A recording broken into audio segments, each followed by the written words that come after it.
So, are the new Viture Beast XR glasses actually the future of portable gaming and entertainment?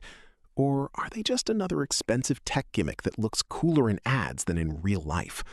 Because after looking into these glasses, I honestly think the answer depends on what kind of user you are. What's up, guys? Welcome back. Today, we're checking out the Viture Beast XR Glasses 2026 edition, one of the latest entries in the growing XR and smart glasses market.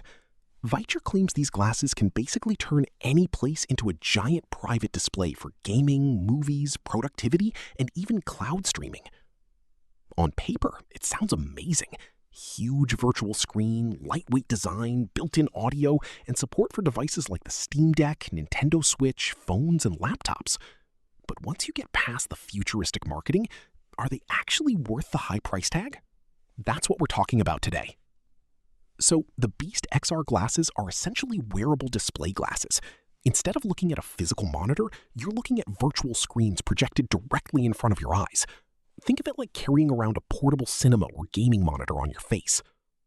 The 2026 version supposedly improves brightness, comfort, and image clarity compared to earlier Viture models.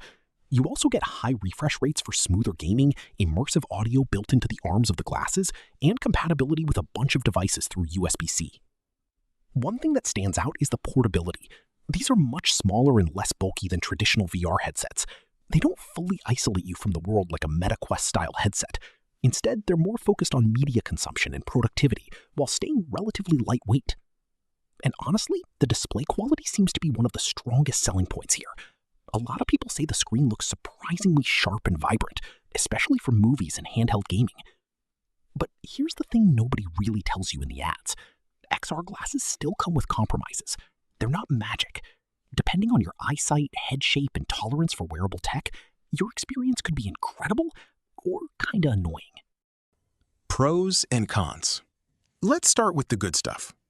The biggest pro is definitely immersion without carrying a massive setup. If you travel a lot or game on handheld devices, having what feels like a giant floating screen in front of you is genuinely cool.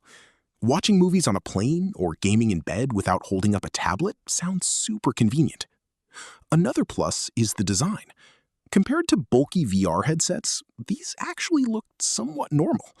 They're still noticeable, obviously, but they don't scream, "I'm entering the metaverse," quite as loudly. The image quality also gets a lot of praise. Colors are vibrant, blacks look deep, and the refresh rate helps games feel smooth. For Steam Deck or cloud gaming users, that's a big deal. Now for the downsides. First, the price. These are expensive. And once you start adding accessories, adapters, or extra modules, the total cost climbs even higher. Second, comfort is very subjective. Some users say they can wear them for hours, while others mention eye strain, pressure on the nose, or difficulty getting the perfect viewing angle. There's also the reality that these aren't replacing a real workstation monitor for most people. Productivity features sound cool, but typing and multitasking in XR still isn't perfect yet. And finally, compatibility can sometimes feel messy. Depending on your device, you may need extra accessories or deal with setup frustrations that aren't exactly beginner-friendly. Real user feedback, Reddit section. Now this is where things get interesting, because Reddit users are way less filtered than marketing videos. A lot of gamers genuinely love the experience for handheld gaming. Steam Deck users especially seem impressed by how immersive games feel on a virtual giant screen. Some people even said it made long flights way more enjoyable because it feels like carrying a personal theater in your backpack. But there's definitely skepticism too. Some users basically said the wow factor wears off after a while. They loved it during the first few weeks, but eventually found themselves going back to regular monitors or TVs because it's simply more comfortable. Another common complaint is clarity around the edges of the display. A few people mentioned that depending on face shape or eye positioning, parts of the image can look slightly blurry unless the glasses sit perfectly. And honestly, that's probably the biggest theme I noticed from real users. When the glasses fit your needs and your setup, they're amazing. But if your expectations are too high, you might end up disappointed. So, are the Viture Beast XR glasses worth it in 2026? I'd say yes. but only for a specific type of buyer. If you travel often, love handheld gaming, watch tons of movies, or just enjoy trying futuristic tech, these could actually be really fun and useful. The portable giant screen experience is something regular devices can't fully replicate. But if you're expecting these to completely replace your monitor, TV, or VR headset, you should probably lower your expectations a bit. The technology is impressive, but it still feels like an early adopter product in some ways. For most casual users, the price might be hard to justify.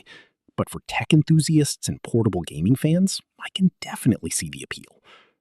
Anyway, guys, that's it for this review. What do you think about XR glasses? Future of entertainment or overpriced trend? Let me know down in the comments.